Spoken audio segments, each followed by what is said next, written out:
1989년 이란의 수도 테헤란. 봄이 막 시작되던 그 해에 한 나라의 역사가 조용히 바뀌었습니다. 군중은 거리에 모여들었습니다. 검은 터번을 쓴 성직자들이 줄지어 섰습니다. 방송국에서는 긴급 뉴스가 흘러나왔습니다. 이란 이슬람 공화국의 초대 최고 지도자 루올라 호메이니가 세상을 떠났습니다. 나라 전체가 멈춘 것 같았습니다. 그리고 그 자리를 한 사람이 물려받았습니다. 알리 하메네이. 그는 이미 대통령직을 2차례 역임한 인물이었습니다. 그러나 새로운 자리는 대통령이 아니었습니다. 그보다 더 위에 있는 자리였습니다. 이란 헌법은 최고 지도자에게 막강한 권한을 부여하고 있었습니다. 군대를 통솔하고 사법부의 영향력을 행사하며 언론의 방향을 결정하는 자리였지요. 선거로 뽑히는 자리가 아니었습니다. 그러나 누구도 그 위에 설 수 없는 자리였습니다. 하메네이는 그 자리에 앉았습니다. 1939년 이란 북동부의 도시 마슈아드. 종교학자 집안에서 태어난 그는 어릴 때부터 이슬람 신학을 공부했습니다. 젊은 시절부터 혁명운동에 뛰어들었고 체포되었으며 감옥에도 갔습니다. 1979년 이슬람 혁명이 성공했을 때 그는 혁명의 핵심 인물 중 하나였습니다. 그에게 혁명은 이념이 아니었습니다. 삶 그 자체였습니다. 이란 이슬람 공화국은 독특한 나라였습니다. 종교와 정치가 하나로 묶여 있었습니다. 이슬람 법학자가 국가를 통치한다는 원칙, 이른바 벨라야트의 파키가 헌법의 뿌리였습니다. 하메네이는 그 원칙을 온몸으로 믿었습니다.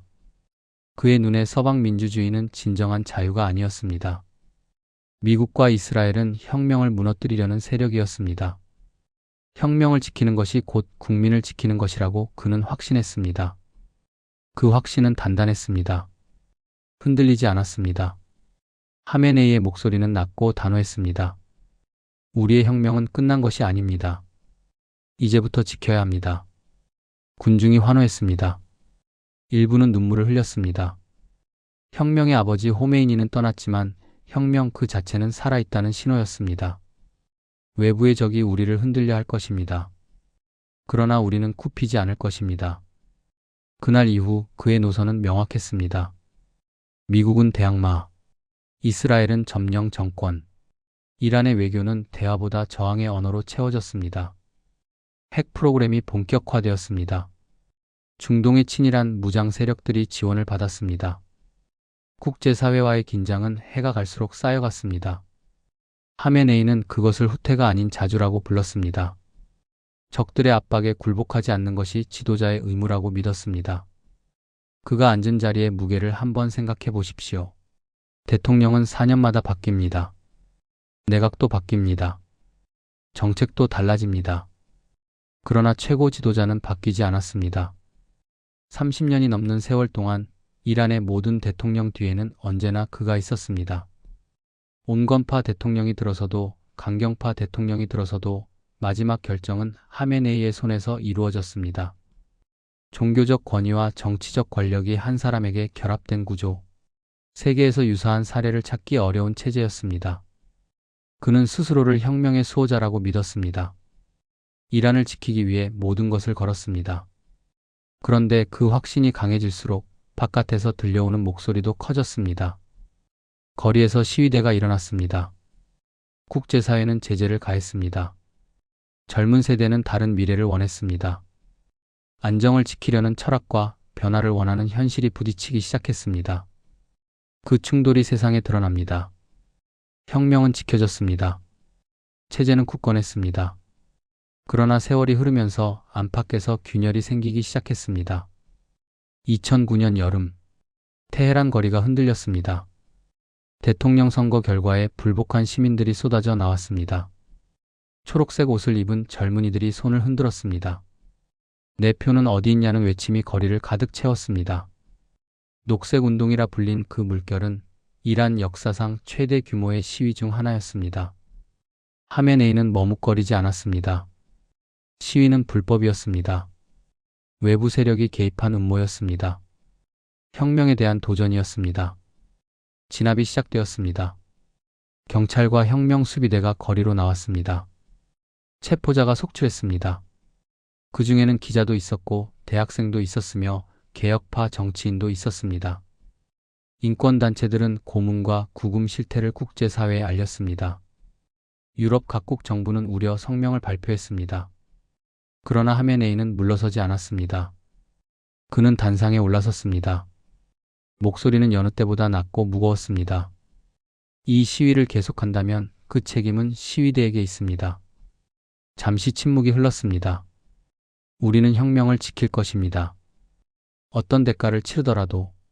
예배당 안의 지지자들은 박수를 쳤습니다.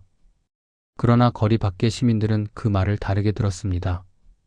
이란에서 언론은 자유롭지 않았습니다. 비판적인 신문은 폐간되었습니다. 인터넷은 통제되었습니다. 소셜미디어는 차단되었습니다. 국경 없는 기자회는 이란을 세계 최하위 언론자유 국가 중 하나로 꾸준히 분류했습니다. 영화 감독이 체포되었습니다. 소설가가 처벌받았습니다. 풍자 만화가가 실형을 받았습니다. 하메네이는 그것을 사회 안정을 위한 불가피한 조치라고 설명했습니다.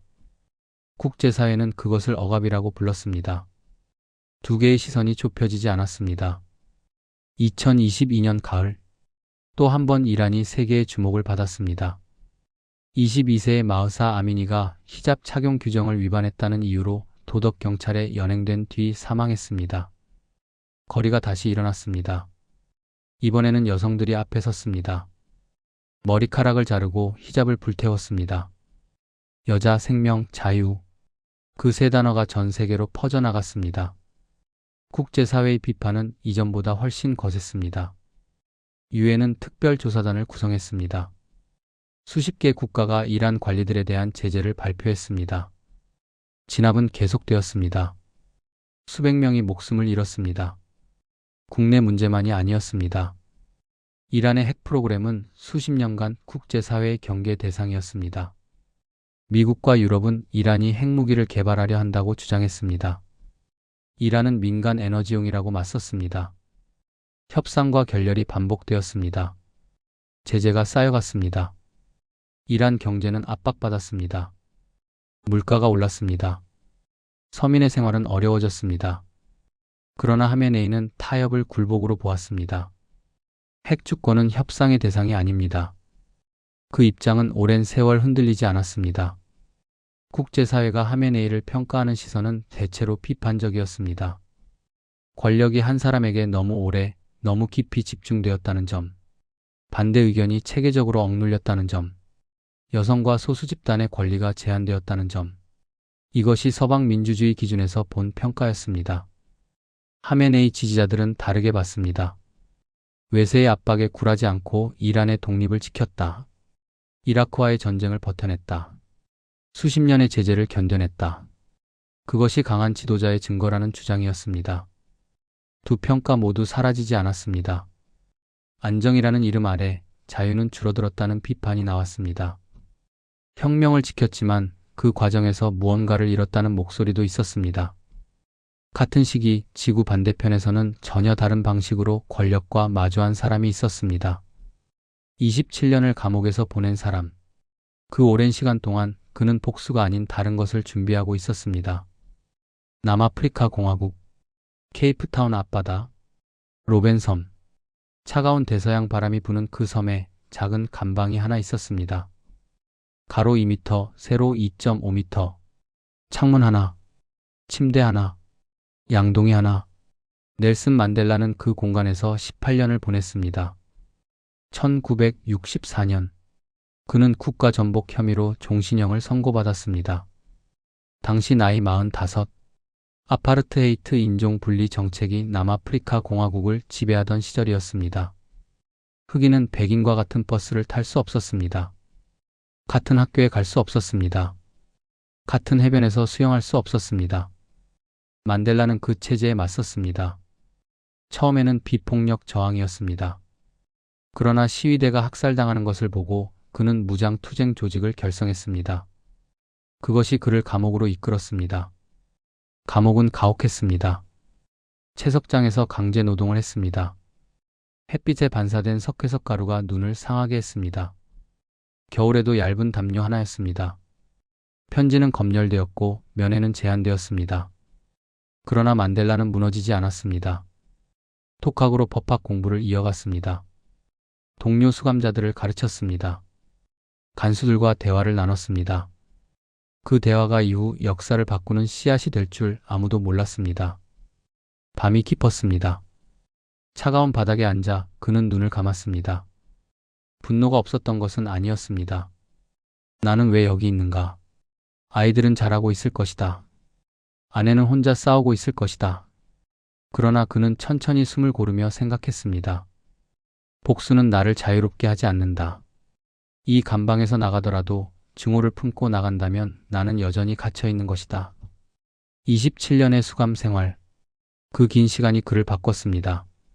무장투쟁에서 협상으로, 적을 무너뜨리는 것이 아니라 함께 앉는 것으로. 1985년, 당시 남아공 정부가 조건부 석방을 제안했습니다. 폭력을 포기하면 풀어주겠다는 것이었습니다. 만델라는 거절했습니다. 조건 없는 자유를 얻기 전까지 나는 나가지 않겠습니다. 그러나 그는 이미 협상을 준비하고 있었습니다.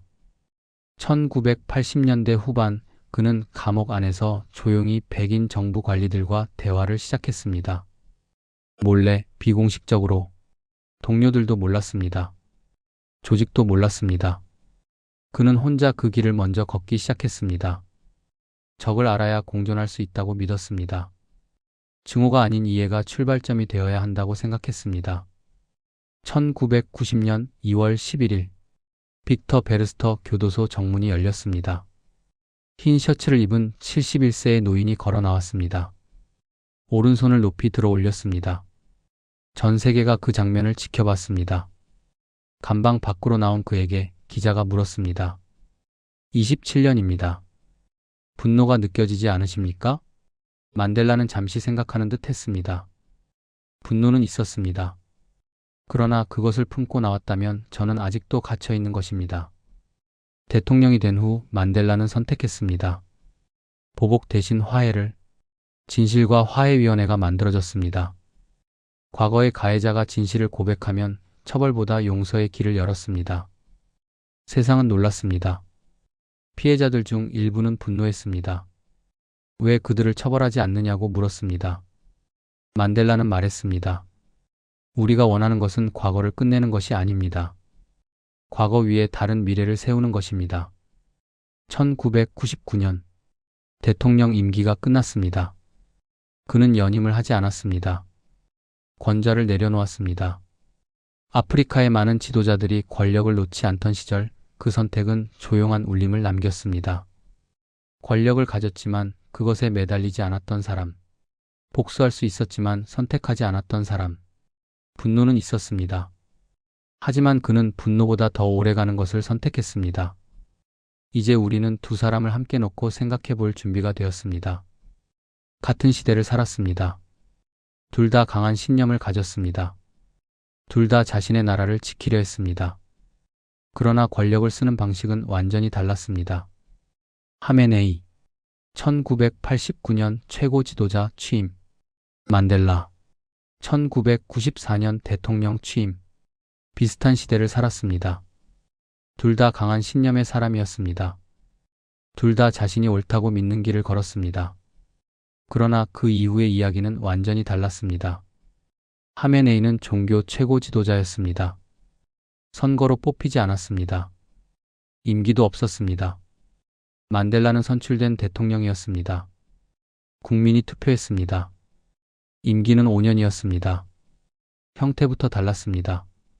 그러나 더 중요한 차이는 형태가 아니었습니다. 그 자리를 어떻게 사용했느냐의 차이였습니다. 하메네이는 30년 이상 그 자리에 있었습니다. 이란의 대통령은 여러 차례 바뀌었습니다.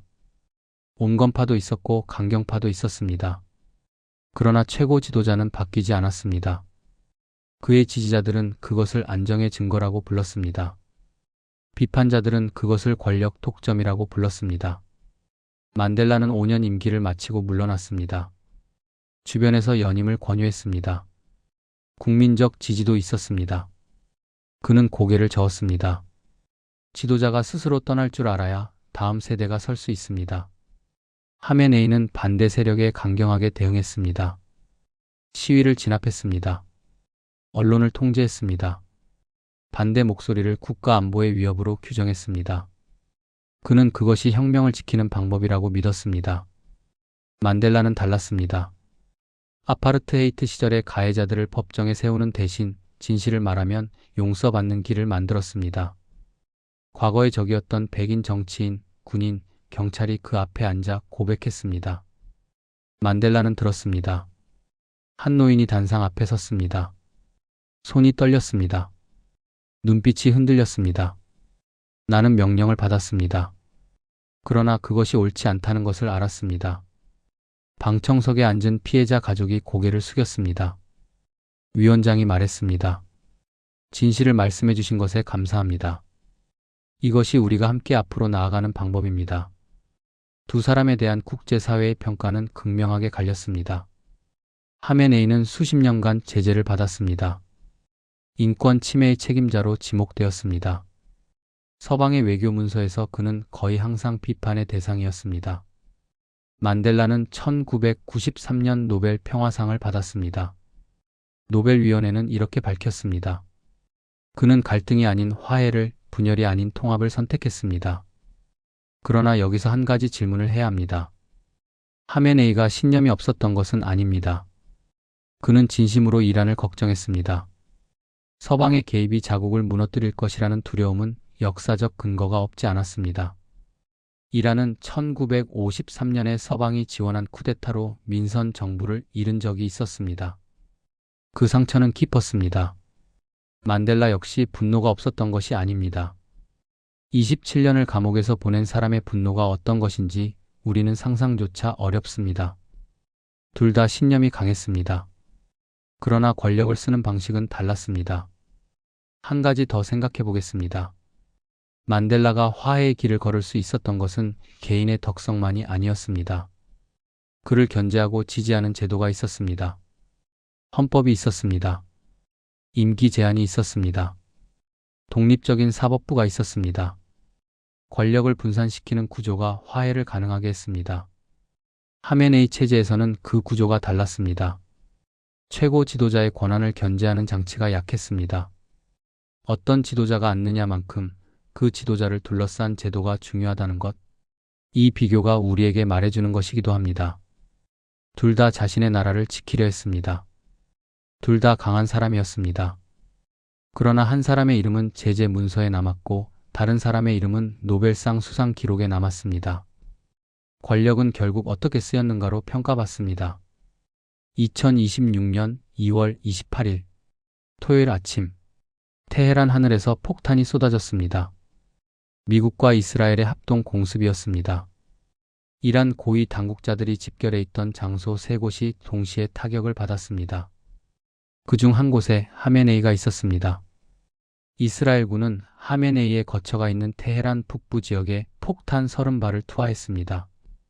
이란 측 매체는 하메네이가 집무실에서 임무를 수행하던 중 공격을 받았다고 보도했습니다.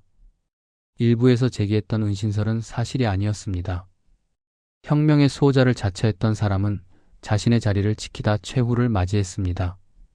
공습 약 15시간 뒤 트럼프 미국 대통령이 소셜미디어를 통해 사망 사실을 먼저 발표했습니다. 이란 정부는 처음에 부인했습니다. 적의 심리전이라고 했습니다. 그러나 결국 인정했습니다. 이란 국영방송 IRIB는 이란 최고 지도자가 순교했다고 보도했습니다. 혼자가 아니었습니다. 이란도 결국 하메네이와 그의 딸, 사위, 손녀 등이 사망했다는 사실을 인정했습니다. 혁명 수비대 총사령관이 사망했다는 사실도 공식 확인했습니다. 37년간 이란 권력의 정점을 이루던 사람들이 한날 함께 사라졌습니다. 이란 국영방송에서는 보기 드문 장면이 펼쳐졌습니다. 앵커는 손을 덜덜 떨며 이슬람 혁명의 최고 지도자 하메네이가 미국과 시온주의 정권의 공동범죄 공격으로 순교했다는 사실을 깊은 슬픔 속에 이란 국민에게 알린다고 했습니다. 말을 잇지 못했습니다. 어깨를 들썩이며 오열했습니다. 그러나 같은 시각 테헤란 거리는 달랐습니다. 수도 테헤란 주민들이 거리에서 박수를 치고 운전자들은 경적을 울리는 등 환호성이 들렸다고 AFP 통신이 보도했습니다. 주민들이 창가로 나와 박수를 치고 축하 음악을 틀었습니다.